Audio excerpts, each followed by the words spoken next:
Mr. Howard, thanks for your time. It's very good to be with you, Brian, and good evening. How are you going with the T3 sale? Very well. Getting a great response out there, Brian. You think it's a good product? It's a fantastic product, Brian. It's a wonderful national enterprise. Have you put aside your differences with management yet? Yes, indeed. That's all in the past now, Brian. Mr. Howard, do you think most people would see this as a cynical attempt to paper over a rather messy divorce before you tip the family silver out? No, Brian, I don't think. Brian, can I ask you a question? Yes. Did you perhaps purchase T2 stock at some point? Yes, I did. Yeah.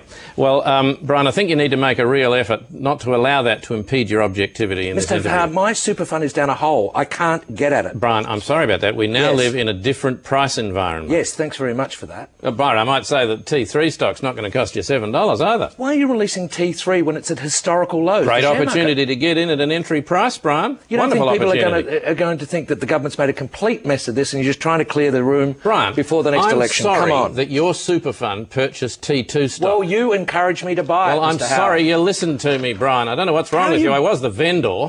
How are you going to get anyone to buy T3? Least of all me. Incentives. Brian, like we're what? announcing incentives on Monday. Well, I Yeah. don't want to telegraph them, Brian, but for example, you might pay $2 now and the rest of it later. Oh, whoopee, like Harvey Norman. No interest and pay it off over 16 years. Great. And, Brian, we will ensure that the people who pay the $2 nevertheless participate in the full dividend. That's a good idea. I can go out, sell my T2s, buy the T3 and get the same No, dividend. that'd be I like un-Australian, that. No, Brian. that's a You'd good be idea. crashing the retail price, wouldn't okay. you? Now, are you going to improve broadband? Finally? Yes, well, we think we can make broadband a hell of a lot faster.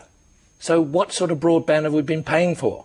Can I ask you a question, Yes. Brian? You're obviously with Big Pond, are you? Yes, You've had I one am. or two minor problems, obviously. I can't begin to tell you, Mr. Howard. Brian, try and keep your personal grievance out of the interview, for goodness sake. Well, what about the regulatory environment? Are you going to relax that a bit and let Telstra and us make some money? Well, I'm not allowed to say, Brian, but yes, watch me go. OK, well, my brother lives in the bush. I better ring him I'd before ring you him. change the rules. I'd I can't ring him afford now the and call. don't get off the phone till Sunday night, Brian. Who on earth thinks this is a good idea? Lots of people think this is a like great who? idea, Who? Brian. Well, Nick Minchin. Well, no, not just Nick Minchin. Well, who else? Well, a lot of other people, Like Brian. who? Well, Helen Coonan, Peter Costello, a bloke I met on a plane called Singtel. Thanks for your time, Mr. Howard. Brian, can I make just a suggestion about your super fund? No. Because, Brian, just one. No. Brian, No. the Melbourne Cup's never previously been won by a Mexican. What's he carrying?